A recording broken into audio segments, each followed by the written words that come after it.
Se você já pensou, eu serei feliz quando eu atingir 10 quilos a menos, quando eu for promovido ou quiçá quando eu me formar, fique tranquilo, você simplesmente está sendo produto da cultura da linha de chegada.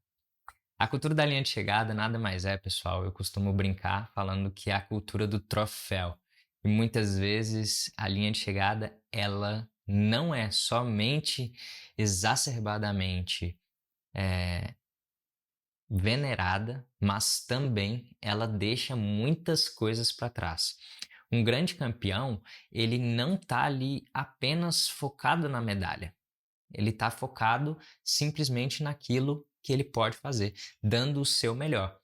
Veja bem, eu não estou aqui contrário a você postar uma foto nas redes sociais sobre os seus títulos. Na verdade, isso é extremamente importante e eu valorizo deliberadamente muito as pessoas que de fato conseguem a disciplina de mostrar ali os seus troféus. Isso para mim é muito importante. Talvez o resultado para mim seja muito mais importante do que palavras. Mas antes do resultado, eu para eu conseguir um resultado, naturalmente eu passo por um processo. O grande problema é quando a foto do troféu, ela simplesmente me faz esquecer todo aquele caminho que eu percorri, de treinar às 5 da manhã ou às 7 da noite, de noites em claro que eu precisei ter para que eu pudesse me formar com êxito em um determinado curso, ou até mesmo de noites incansáveis de inúmeros estudos e relatórios para que eu pudesse ser promovido. Veja bem, o meu foco aqui não é tirar você do, da linha do pensamento do resultado, mas eu preciso que você entenda que naturalmente esse resultado ele vem de ações concretas e essas ações concretas passa por um processo e o processo muitas vezes ele é mais importante, muito mais importante do que o resultado em si. Se você já ganhou alguma prova, assim como eu já ganhei algumas, você sabe que a medalha ali no fim das contas, ela é um símbolo muito bacana, mas ela não representa tudo aquilo que foi feito ao longo do caminho. Afinal de contas, eu posso sim atingir uma posição, mas a verdade é que se eu não me mantiver ali constante, sendo muito bom, naturalmente eu serei tirado dessa posição. Ou simplesmente aquele conhecimento que por muitas vezes eu perdi noites e noites, ele simplesmente será esquecido. Quantas pessoas não esquecem a sua língua nativa porque foi para outro país? Justamente por isso, porque elas não estão praticando. Então, o meu foco aqui com você não é no futuro, porque o futuro a Deus pertence. O passado eu já não consigo mais alterar nada, mas sim, o nosso foco é no presente. E é isso que eu quero focar com vocês. Veja bem, quando a gente fala de processo, eu não estou falando para você criminalizar aquela grande imagem espartana de disciplina e etc. Mas também eu não quero romantizar exacerbadamente um processo. Eu preciso que nós tenhamos um meio termo. E para isso, eu quero que você preste atenção agora, porque eu vou te dar dicas práticas de como romantizar o processo sem perder o foco no resultado. Eu acho que a gente tem aqui 3 pontos importantes. Em primeiro lugar, nós precisamos entender como o nosso cérebro funciona. Como que ele funciona? Nosso cérebro ele prefere lidar, obviamente, com coisas que a gente consegue ali no curto prazo. Então, pensar no longo prazo é muito bom, só que como que eu consigo me motivar no curto prazo? Criando metas pequenas. Então, eu vou pegar uma grande meta. Poxa, eu tenho que emagrecer 10 quilos. O que eu vou fazer? Vou dividir isso no tempo hábil que eu quero emagrecer 10 quilos. Por quê? Porque o nosso cérebro, quando a gente coloca uma meta grande, uma meta distante, ele tende a, primeiro, se eu comunico isso na mera expectativa de, eu já libero dopamina. Então eu já tenho aí um erro de predição de dopamina, porque muitas vezes a minha realidade não contrasta com a expectativa. Ou seja, eu tenho uma expectativa muitas vezes alta e a realidade não bate com aquilo. E tudo bem. Só que aqui a gente precisa começar a transformar esse segundo tópico, que é o quê? Eu mudar a narrativa. O processo ele tem que ser algo gostoso de ser vivido. E por que eu estou trazendo isso? Porque, obviamente, nós estamos falando de um ponto de vista em que nós precisamos olhar no ambiente macro, tá? Então, se eu começo a olhar no ambiente macro e eu estou falando de metas curtas, eu estou falando de pequenas doses de dopamina, é mais fácil de eu atingir uma meta.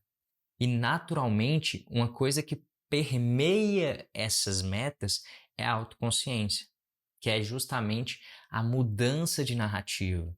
E essa mudança de narrativa ela é muito importante, porque se eu tenho autoconsciência, ou seja, eu entendo exatamente onde eu me saboto, eu entendo quais são meus pontos fortes, meus pontos fracos, quem eu sou, aquilo que eu gosto, quais são os meus gatilhos, naturalmente eu consigo identificar pontos em que eu posso melhorar, que eu posso otimizar. E o nosso cérebro ele ama otimizar a energia, tá?